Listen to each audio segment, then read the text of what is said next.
Class 6 subject اسلامیات lecture number 6 ام المومنین حضرت خدیجہ رضی اللہ عنہ ابتدائی حالات۔ حضرت خدیجہ رضی اللہ عنہ قبیلہ قریش کی ایک معزز خاتون تھیں، معزز عزت دار۔ ان کی ذات میں صورت اور سیرت کی تمام خوبیاں موجود تھیں۔ وہ شرافت اور پاکیزگی کے سبب پورے قبیلے میں طاہرہ کے نام سے مشہور تھیں۔ طاہرہ مطلب پاک۔ حضرت خدیجہ رضی اللہ عنہ عام الفیل سے تقریباً 15 سال پہلے پیدا ہوئیں۔ ان کے والد کا نام خویلد بن اسد اور والدہ کا نام فاطمہ بنت زائدہ ہے۔ ان کے والد مالدار اور کامیاب تاجر تھے اور اپنے قبیلے میں محترم شخصیت کے مالک تھے۔ حضرت خدیجہ بچپن سے ہی نیک سیرت اور معاملہ فہم تھیں، معاملہ فہم جو جلدی سے سمجھ جاتی تھیں ہر چیز کو۔ انہوں نے اپنے والد کی وسیع تجارت کو سنبھالا اور عمدہ طریقے سے آگے بڑھایا۔ ان کی ذہانت اور دیانت داری کی بدولت ان کی تجارت نے خوب ترقی کی۔ ذہانت مطلب ذہین ہونا اور دیانت داری مطلب ایماندار ہونا۔ ان کا سامان تجارت پورے قریش کے مال کے برابر ہوتا تھا۔ اس زمانے میں تجارت قریش کا معزز پیشہ تھی، معزز عزت دار۔ حضرت خدیجہ اپنا مال دوسرے لوگوں کے ہاتھ تجارت کے لیے بھیجا کرتی تھیں اور لوگوں کو ان کی کارکردگی کے مطابق معاوضہ دیا کرتی تھیں۔ معاوضہ مطلب پیسے دینا۔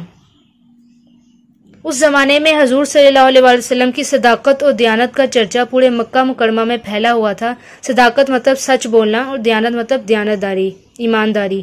حضرت خدیجہ رضی اللہ عنہ نے آپ صلی اللہ علیہ وسلم سے درخواست کی کہ آپ صلی اللہ علیہ وسلم ان کا سامان تجارت ملک شام لے جائیں۔ حضور صلی اللہ علیہ وسلم کو انہوں نے دگنا معاوضہ کی پیشکش کی۔ آپ صلی اللہ علیہ وسلم نے رضامندی ظاہر کی، رضامندی مطلب ہاں کرنا، اور ان کا مال ملک شام لے گئے۔ حضرت خدیجہ نے آپ صلی اللہ علیہ وسلم کی خدمت میں اپنا ایک غلام جس کا نام میسرہ تھا ہمراہ کر دیا۔ ہمراہ مطلب ساتھ بھیج دیا۔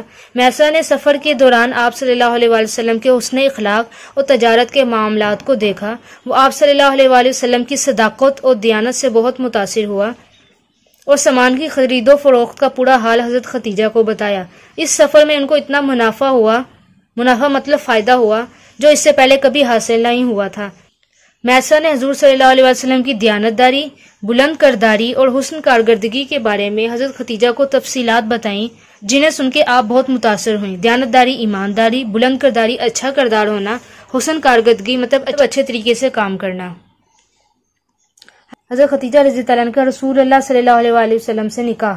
انہوں نے اپنی سہیلی نفیسہ کے ذریعے شادی کا پیغام حضور اکرم صلی اللہ علیہ وسلم کو بھجوایا، جسے حضور صلی اللہ علیہ وسلم نے اپنے چچا حضرت ابو طالب کے مشورے سے قبول فرما لیا۔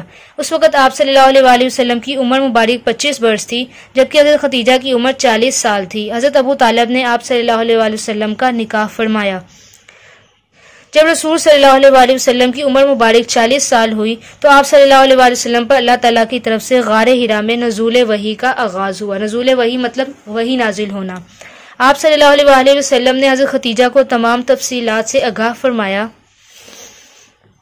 آپ رضی اللہ عنہ نے ایک غم گسار اور حوصلہ مند بیوی کی طرح آپ صلی اللہ علیہ وسلم کا ساتھ دیا۔ غم گسار مطلب دکھ تکلیف میں ساتھ دینے والی، اور حوصلہ مند مطلب بہادر۔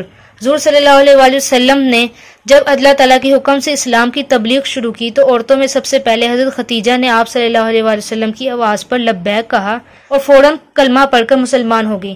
عورتوں میں سب سے پہلے حضرت خدیجہ رضی اللہ عنہ نے اسلام قبول کیا۔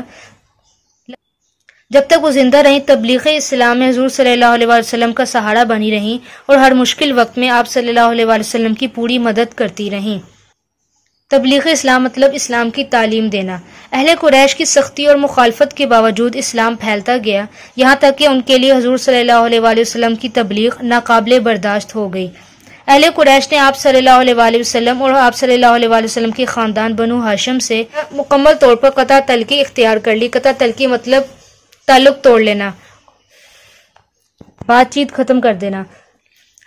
حضور صلی اللہ علیہ وسلم کے چچا حضرت ابو طالب آپ صلی اللہ علیہ وسلم کو اور اپنے خاندان کو لے کے مکہ مکرمہ کے باہر ایک گھاٹی میں چلے گئے جسے شعیب ابن طالب کہا جاتا ہے۔ یہ نبوت کا 7واں سال تھا۔ حضرت خدیجہ رضی اللہ عنہ اس نازک مرحلے میں حضور صلی اللہ علیہ وسلم کے ساتھ ساتھ رہیں۔ 3 برس تک خاندان نبوت اس محاصرے میں رہا۔ یہ بڑا صبر آزما دور تھا۔ مکہ مکرمہ کی سب سے مالدار خاتون نے اپنا سارا مال اسلام کی اشاعت کے لیے اللہ تعالیٰ کی راہ میں خرچ کر دیا۔ حضرت خدیجہ نے اپنا سارا مال اسلام کی تبلیغ اور تعلیم کے لیے وقف کر دیا اللہ کی راہ میں۔ انہوں نے اب تمام تکالیف و مصیبتوں کا سامنا بڑے صبر کے ساتھ کیا۔ الغرض حضرت خدیجہ ایک مثالی بیوی تھیں۔ وفات: حضرت خدیجہ کا انتقال 11 رمضان المبارک 10 نبوی کو ہوا اور انہیں مکہ مکرمہ کے قبرستان میں دفن کیا گیا۔ وفات کے وقت ان کی عمر 65 برس تھی۔ ان کی وفات سے حضور صلی اللہ علیہ وسلم کو بہت صدمہ ہوا۔ اس سال حضرت ابو طالب کا بھی انتقال ہوا۔ آپ صلی اللہ علیہ وسلم نے اس سال کو عام الحزن یعنی غم کا سال قرار دیا۔ آپ صلی اللہ علیہ وسلم حضرت خدیجہ کے انتقال کے بعد بھی ان کا ذکر بڑی محبت اور غم گساری سے کیا کرتے تھے۔ آپ صلی اللہ علیہ وسلم فرمایا کرتے تھے، مجھے اس سے بہتر اور مہربان رفیق حیات نہیں ملے گی۔ رفیق حیات مطلب بیوی۔ اللہ تعالیٰ نے نبی کریم صلی اللہ علیہ وسلم کو حضرت خدیجہ سے اولاد بھی عطا کی۔